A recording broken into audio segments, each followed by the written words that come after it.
வணக்கம் வியூவர்ஸ், இது தமிழ் மோஜோவோட வித்தியாசமான பதிவு. புதிர்களையும் சுவாரஸ்யங்களையும் தெரிஞ்சுக்க வேண்டியது அவசியம்தான். ஆனா அதை விட அன்றாட வாழ்க்கை ரொம்ப முக்கியம். நாம ஏன் அடிமையானோம் அதை பத்தி இப்ப நம்ம தமிழ் மோஜோல பார்க்கலாம். அடிமையா நாமளா? புத்திகிட்டு ஏதாவது கெட்டு போச்சா?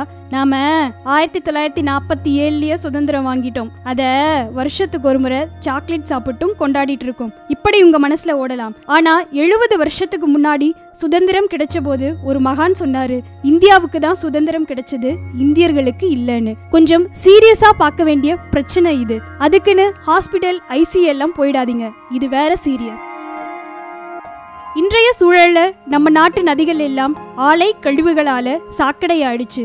பூமி 1000 வருஷமானாலும் மக்காத பிளாஸ்டிக்கால நிரம்பி கிடக்குது. பருவமழை இல்லாம போயிடுச்சு. விவசாயம் படுத்துடுச்சு. வருஷத்துக்கு ஆயிரக்கணக்கான விவசாயிகள் வேற வேலை தெரியாததாலும் வாங்கின கடனை அடைக்க முடியாமலும் தற்கொலை பண்ணிக்கிறாங்க.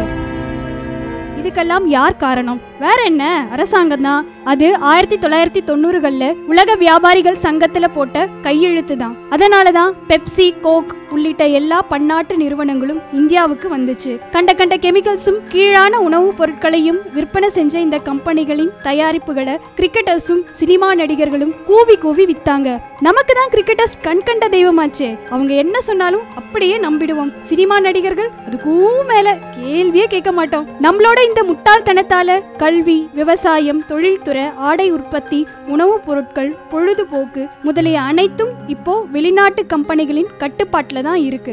உதாரணத்துக்கு சொல்லணும்னா, நம்ம ஊரு தக்காளி வெங்காயத்துக்கெல்லாம் அமெரிக்கக்காரன் பேட்டன் வாங்கி வச்சிருக்கான். நாம நம்ம மண்ணுல என்ன விளைவிக்கணுங்கிறத அவன் தான் முடிவும் பண்றான். காலையில பல் தேய்க்க யூஸ் பண்ற பேஸ்ட்ல தொடங்கி நைட்டு தூங்குறதுக்காக போடுற ஆல் அவுட் வர நாம அவன்கிட்ட தான் கையேந்திட்டு இருக்கோம். காட்டு பசங்கடா இந்த தமிழ் மோஜோ. இந்தியா எவ்வளோ டெவலப் ஆயிருக்கு. நாம அணு ஆயுதம் வச்சிருக்கோம், வல்லரசு ஆயிட்டோம், அட்வான்ஸ்ட் கல்ச்சரை வேற நோக்கி போயிட்டு இருக்கோம். Bloody country foods. இப்படியா என்ன திட்டுறீங்க? உங்க கோபம் நியாயமானதுதான். ஆனா அந்த காலத்துல ஒரு நாட்டோட ராஜா அடுத்த நாட்டை கையகப்படுத்தணும்னா முதல்ல எதிரி நாட்டின் நீர்நிலைகளை விஷத்தை ஊத்தி நாசமாக்குவாரு. அடுத்து வீரர்களை கொண்டு வெள்ளாமைய அழிப்பாரு. அப்புறம் ஆடு மாடுகளை களவாடிடுவாரு. கடைசியா பஞ்சம், பசி, பட்டினி, தாகம் ஆகியவற்றால எதிரி நாட்டு மக்கள் பாதிக்கப்பட்டு இறக்க குறிப்பிட்ட நாட்டையும் கையகப்படுத்துவாங்க. இதுதான் இப்ப நம்ம இந்தியாவிலையும் நடந்துட்டு இருக்கு. எல்லாம் சரி, 1990களில் போட்ட உலக வியாபாரிகள் சங்கத்தின் கையெழுத்து தானே பிரச்சனை. இதெல்லாம் சென்ட்ரல் கவர்மெண்ட்டுக்கு புரிய வச்சு வாபஸ் வாங்க சொல்லிடலாம். சும்மா தொணக்காத. நியாயம்தான். ஆனா இந்திய அரசாங்கம்ங்கிறது 7 கடல் தாண்டி, 7 மலை தாண்டி, 7 குகை தாண்டி எங்கேயோ ஒளிஞ்சிருக்க தங்க கிழி மாதிரி. இதையெல்லாம் நம்ம MLA MP புரிய வச்சு சட்டமன்றத்திலையும் நாடாளுமன்றத்திலையும் தீர்மானம் நிறைவேற்றி கையெழுத்த வாபஸ் வாங்குறதுக்குள்ள நம்ம பேரம்பேத்தியே வந்துடுவாங்க. அப்படியே ஆனாலும் கவர்மெண்ட்டும் வாபஸ் வாங்குறது அவ்வளவு சுலபமான காரியம் இல்லை.